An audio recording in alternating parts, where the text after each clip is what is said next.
The Red Masked Ones. Part 2. The Sugar Mold. After that first game, only 201 of us remained. The faces of the survivors were pale as ghosts.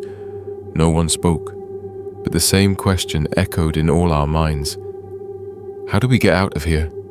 Yet none of us dared to ask it aloud, because one thing had become painfully clear. Losing here exceeds dying. That night, I lay down on my bunk. I couldn't sleep.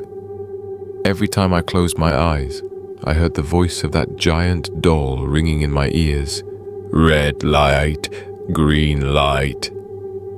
Then the gunshots, the collapsing bodies, the eyes of a man who had wet himself in fear still burned in my memory.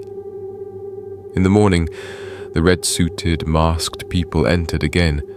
One of them shouted loudly, "The second game is about to begin. Please line up." We passed through that door again.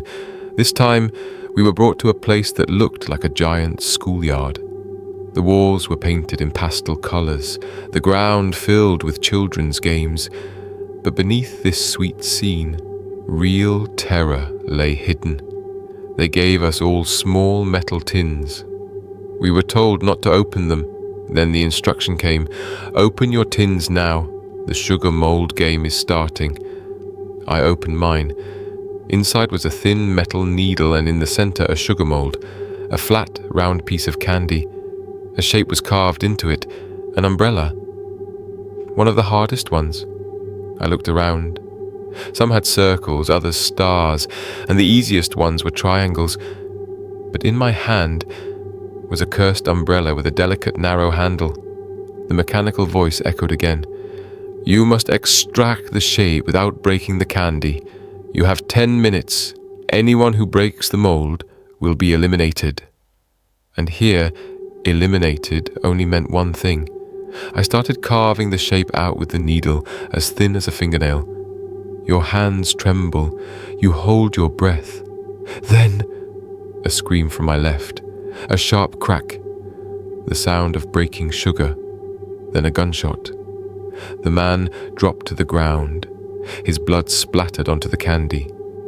As time went on, more screams followed. Our hearts were racing like wild horses. A woman next to me began licking the candy. I hesitated, but then followed her lead. The sugar slowly started to soften, but the handle, it was still the riskiest part. My hands were soaked in sweat.